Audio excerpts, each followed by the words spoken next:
Tadi Pak Naib mungkin belum cerita, Pak Penghulu belum cerita. Ternyata orang kalau sudah diikat suami istri, jangankan berhubungan, duduk bersama, tidur di sampingnya, duduk berdua, ngobrol, itu semua sudah ada pahalanya yang luar biasa di mata Allah. Ini saya cerita, Pak.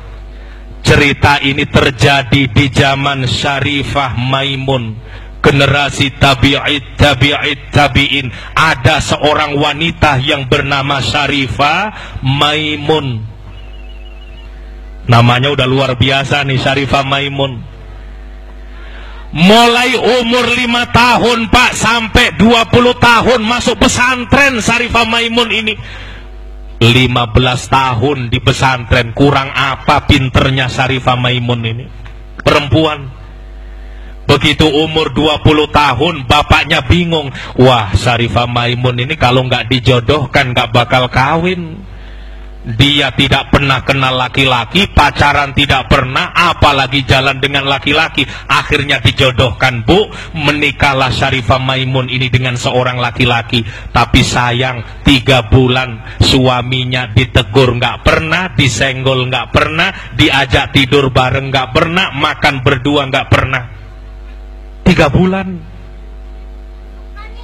Jadi bingung suaminya Syarifah Maimun ini. Lalu ngomong suaminya Syarifah Maimun ini dengan teman-temannya, kalian kalau menikah tuh biasanya gimana? Wah, asik, kami malam pertama langsung tidur. Aku ini 3 bulan belum dapat apa-apa. Maksudnya diajak ngomong nggak pernah, disenggol nggak pernah, duduk berdua nggak pernah, apalagi tidur bersama. Jadi kamu 3 bulan nggak dapat apa-apa, nggak dapat apa-apa, rugi kamu. Terus gimana solusinya? Sudah temui saja gurunya Syarifah Maimun, minta saran dengan gurunya. Bener, Bu, datang ke tempat kiainya Syarifah Maimun. Pak Kiai, Assalamualaikum. Waalaikumsalam. Kamu siapa, Nak? Saya ini suaminya Syarifah Maimun. Alhamdulillah. Gimana kabarnya? Baik, Pak Kiai. Saya ini mau curhat. Curhat apa? Saya ini udah menikah dengan Syarifah Maimun, tapi 3 bulan gak pernah dapat apa-apa. Masya Allah, Syarifah Maimun. Udah, kamu pulang, panggil istrimu, bilang Kiai memanggil. Bener, Pak, Bu. Begitu Syarifah Maimun dipanggil oleh kiainya, datang. Assalamualaikum Pak Kiai. Waalaikumsalam warahmatullah. Duduk, masuk Syarifah Maimun, duduk. Nggih Pak Kiai. Setelah duduk berhadapan ditanya, kamu ini berapa tahun masuk pesantren? 15 tahun Pak Kiai. Bisa baca kitab? Insya Allah. Nah, tolong bacakan kitabku ini. Dikasih kitab sama kiainya, Bu. Baca yang keras biar aku bisa dengar. Baik Pak Kiai. Dibaca, Bu. Langsung terjemahannya saja. Ayo Syarifah Maimun, baca yang keras. Dibaca. Barang siapa seorang istri yang mencium suaminya atau suami yang mencium istrinya, dasarnya ikhlas dan kasih sayang, maka pahalanya bagaikan mencium Hajar Aswad. Stop. Berapa bulan kamu menikah Syarifah Maimun? 3 bulan Pak Kiai. Udah berapa kali kamu mencium Hajar Aswad? Belum. Rugi kamu.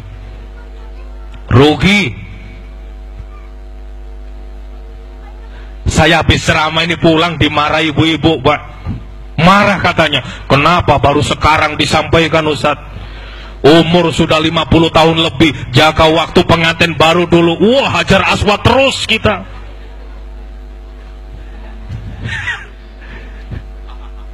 Ini mohon maaf ini. Lambat, Bu, informasi sampai panggalan bunnya ini lambat ini.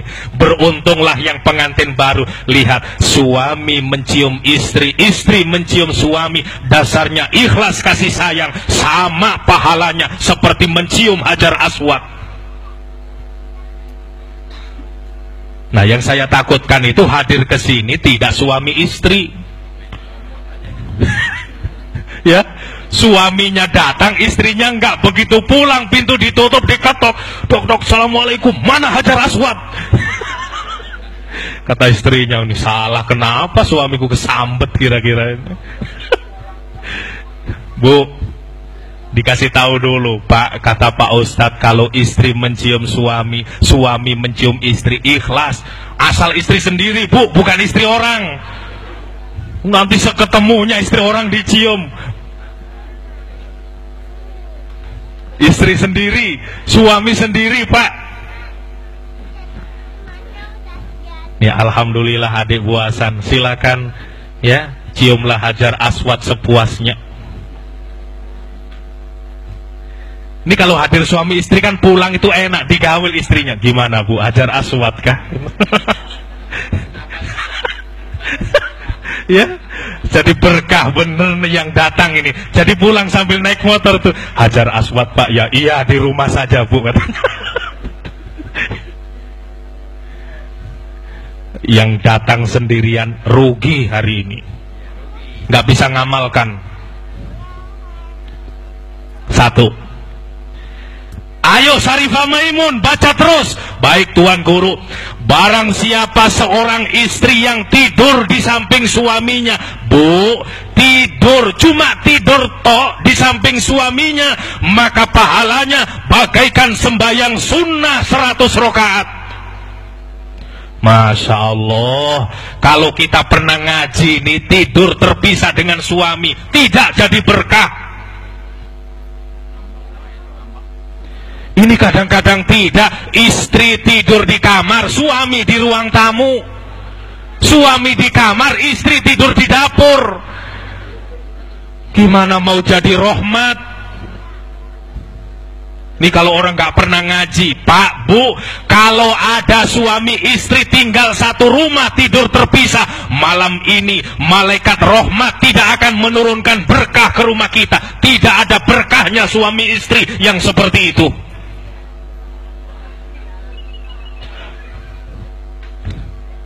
Ayo, Pak, nih, yang hadir ke sini, ini enak ngomong sama istrinya, Bu, sini Bu, 100 rakaat.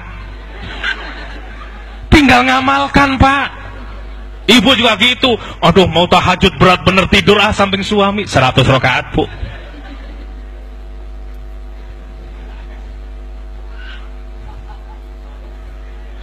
Yang belum punya suami cepet-cepet nih, 100 rakaat. 100 rakaat tiap malam hilang tuh. Jadi saya katakan, kalau orang sudah menikah sampai tidur satu rumah terpisah, Masya Allah, berkah rahmat Allah tidak akan diturunkan malam itu. Kalau sebulan terpisah, sebulan rumah kita nggak pernah kesentuh rahmat Allah. Kalau setahun tidur terpisah, setahun rumah kita tidak pernah diberikan rahmat oleh Allah. Rugi kalau orang tidak mendapatkan rahmat dari Allah ini. Bu, janji ya tidur samping suami, ya, janji. Pak, kalau tidur jangan suka menyendiri, tidur samping istri Pak, 100 rakaat.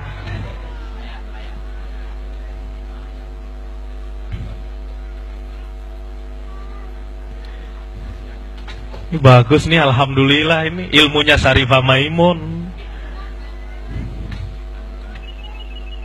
Ayo Syarifah Maimun, teruskan baca kitab. Udah kelamaan, buka halaman terakhir saja. Bener Pak Bu, ditutup lalu dibuka halaman terakhir. Ayo baca Syarifah Maimun yang keras. Barang siapa seorang suami istri berhubungan badan. Nih lihat.